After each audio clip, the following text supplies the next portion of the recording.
internal carousels that simultaneously produce artificial gravity.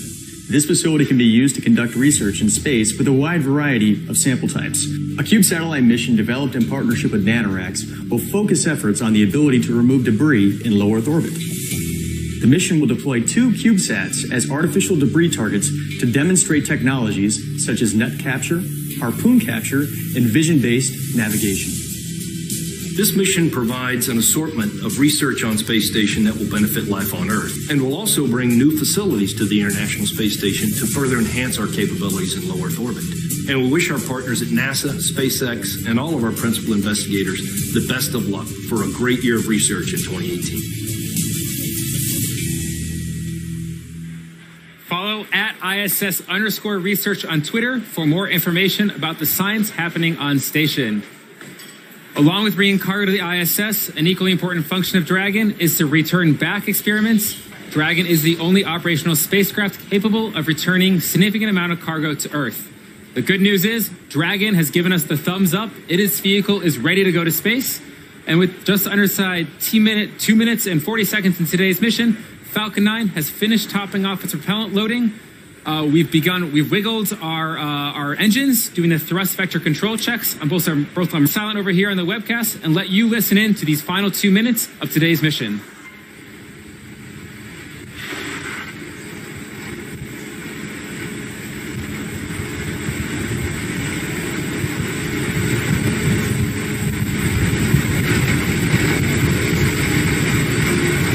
State 2, LOX load is closed down.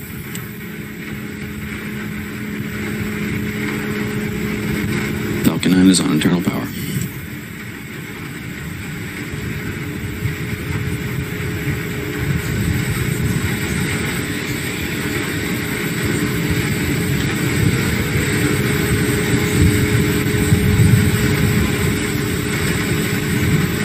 Vehicles in self-align. Gas closeouts.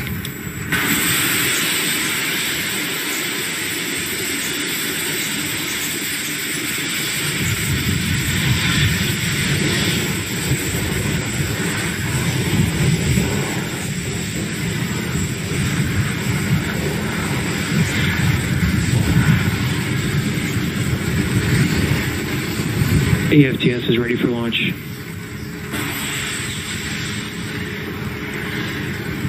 Falcon 9 is in startup. Ground gas closeouts. Dragon is in startup.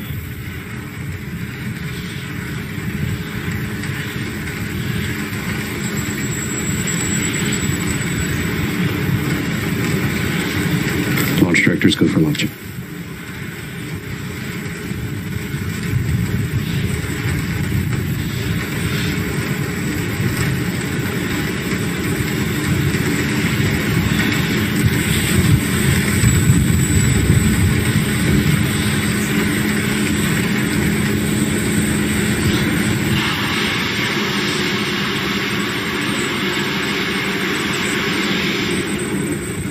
Minutes, 15 seconds.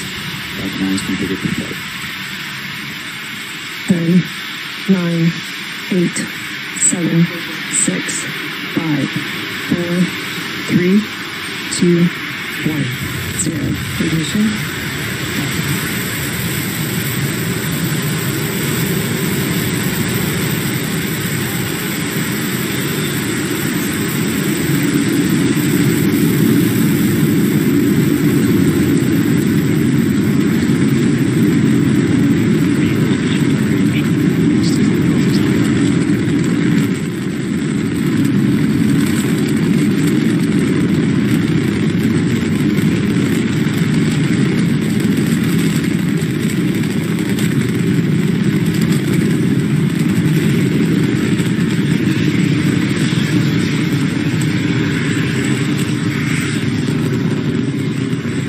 Falcon 9 is on its way to delivering the Dragon spacecraft for its 14th commercial resupply services mission. Coming up in about 10 seconds, we have max Q, maximum aerodynamic pressure. That's one of the highest stress states on the vehicle. Vehicle is supersonic.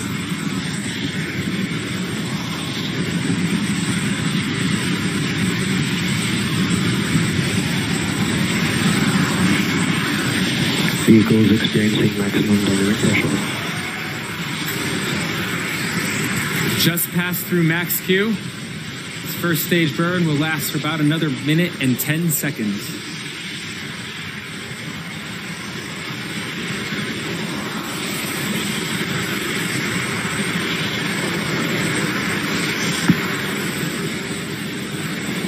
As we leave Earth's atmosphere, you'll notice the exhaust plume gradually expanding. And back engine chill. And just heard the call out that the upper stage engine, the Merlin vacuum, has begun chilling in, similar to how we chill in the 9 Merlin engines before the initial liftoff of the Falcon 9.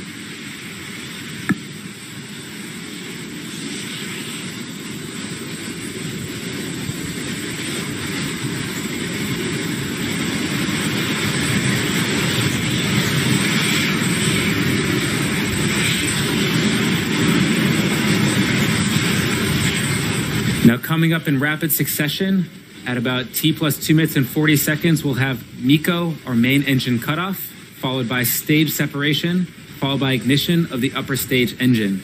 Let's watch.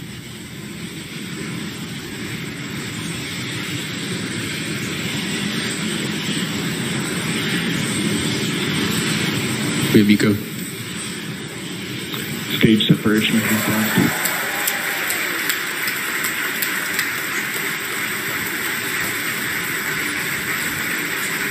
Back ignition. And what you just saw there was a successful shutdown of the 9 Merlin engines of our first stage, followed by separation of our first stage from our second stage using 4 pneumatic actuators at the forward end of the stage. And then after that, you saw ignition of our upper stage engine. You may have noticed a piece of metal flying away from the engine. That's a stiffener ring that protects the larger Merlin vacuum nozzle on ascent. That's totally nominal.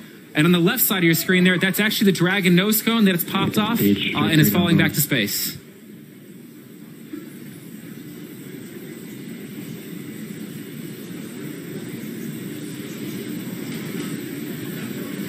Dragon nose cone falling off, totally nominal. That's exactly what we want to see. We use that nose cone to protect the forward end of Dragon on ascent through the aerodynamic, the atmospheric drag we see. That's a good sign. That means we're outside of the atmosphere, so the forces on the forward end of the vehicle are significantly reduced.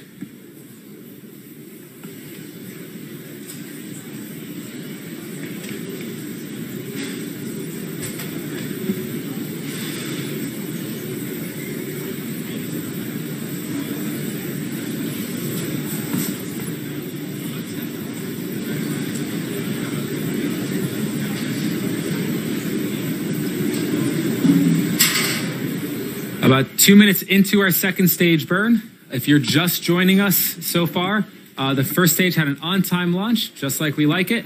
A nominal ascent profile, good separation from our second stage.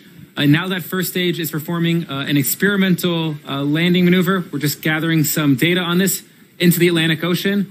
We do not have a drone ship out there in the Atlantic Ocean, so we are not covering this portion of the phase. Though you will probably hear some callouts in a few minutes on entry burn of the first stage. Since that's not our primary mission and we're not intending to recover that first stage, we would just be focusing on second stage right now.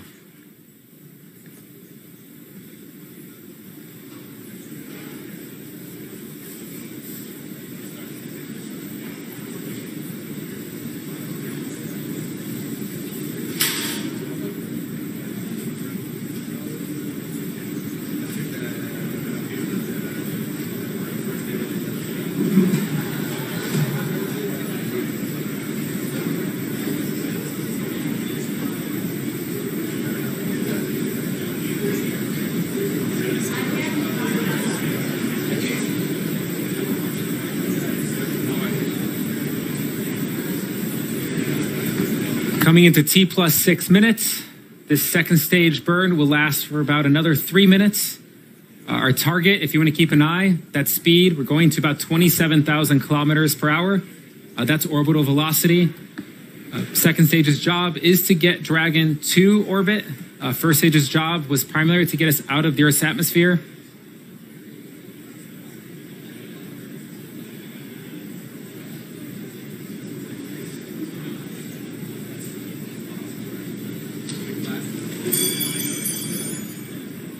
Second stage does its precise orbital maneuvering by using 2 thrust vector actuators. They're contained within that reflective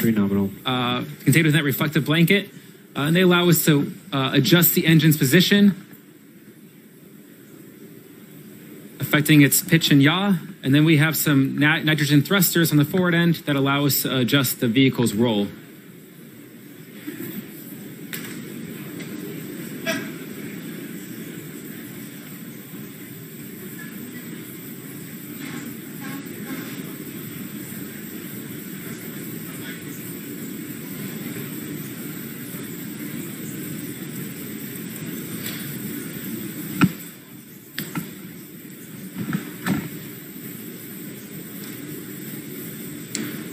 Power and trajectory continue to look good. Engine performance continues to be nominal, as we like around here.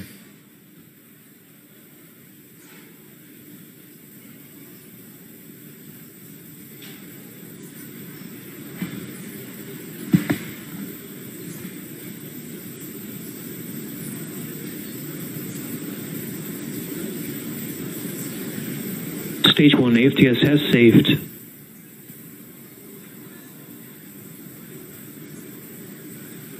We are coming up shortly in about a minute here on SECO. That's a second stage engine cutoff. That's the point where the second stage in Dragon will be coasting. Dragon will then do a quick checkout, and then it will be deployed from the second stage about a minute after that point in time.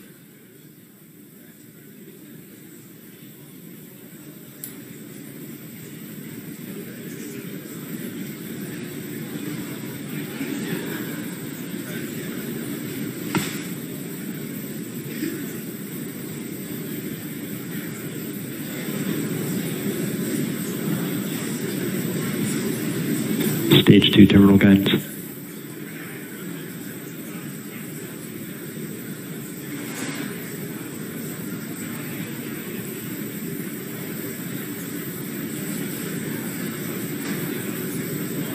About 15 seconds left into stage 2's burn.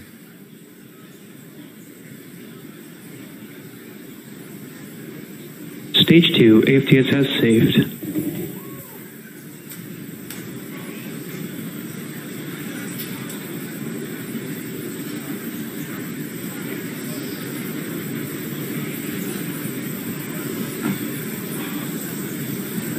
And we have shut down of the second stage engine. Yes, you go. You saw the speed tick up to about 27,000 kilometers per hour. We're going to coast here for about a minute, and then Dragon will separate. Good. Stage 2 orbit insertion. And we just also got the confirmation that we are in a good parking orbit of our second stage. Acquisition of signal Newfoundland.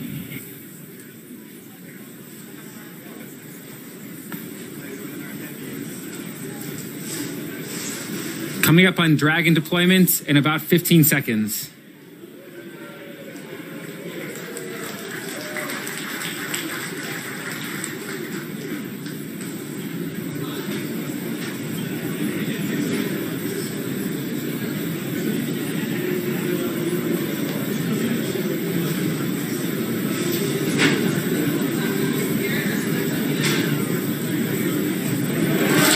And that is a view from the forward end of our second stage, looking inside Dragon's trunk as it separates from the second stage.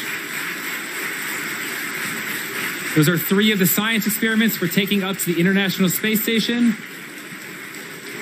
You can see those 3 different boxes inside. Those are 3 of the experiments we're bringing that will be attached on the outside of the International Space Station once we berth.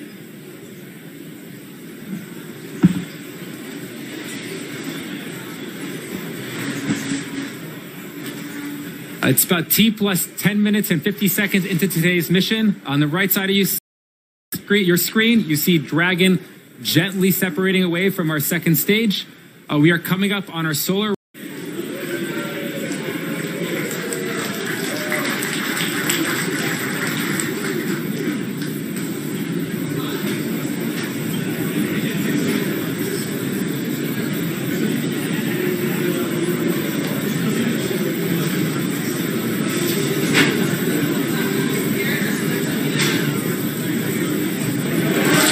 And that is a view from the forward end of our second stage, looking inside Dragon's trunk as it separates from the second stage.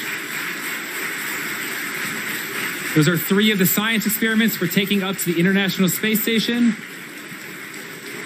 can see those 3 different boxes inside. Those are 3 of the experiments we're bringing that will be attached on the outside of the International Space Station once we berth.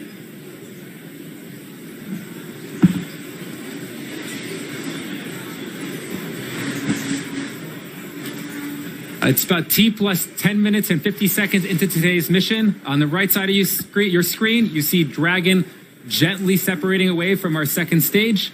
We are coming up on our solar array deployment in about 1.5 minutes. That's where the fairings that protect the solar arrays will be released. And then our solar arrays will be, we are priming those white clouds you're seeing in the space. That's just some venting that we naturally do as we are in space. And coming up now, though, we're still waiting for solar array deployment. If you're just tuning in, Dragon had a nominal mission thus far. It looks like we're hearing some cheering, waiting to see the confirmation. There they are. Those are the solar arrays unfolding from Dragon. That's actually the back side of the solar arrays. You can see the wire harnesses that connect the different cells together. What Dragon will do now is make sure these solar arrays are working, and then at T plus 3 hours, our GNC bay door will open. That's where we begin the precise pointing and navigation systems to get ourselves on our way to the space station, after which point in time, we will conduct a number of height altitude and orbital adjustment burns, eventually leading to that capture on Wednesday. And so to recap, we had a perfectly nominal mission, as we like around here. Falcon 9 performed its job splendidly, delivered Dragon to a perfect parking orbit.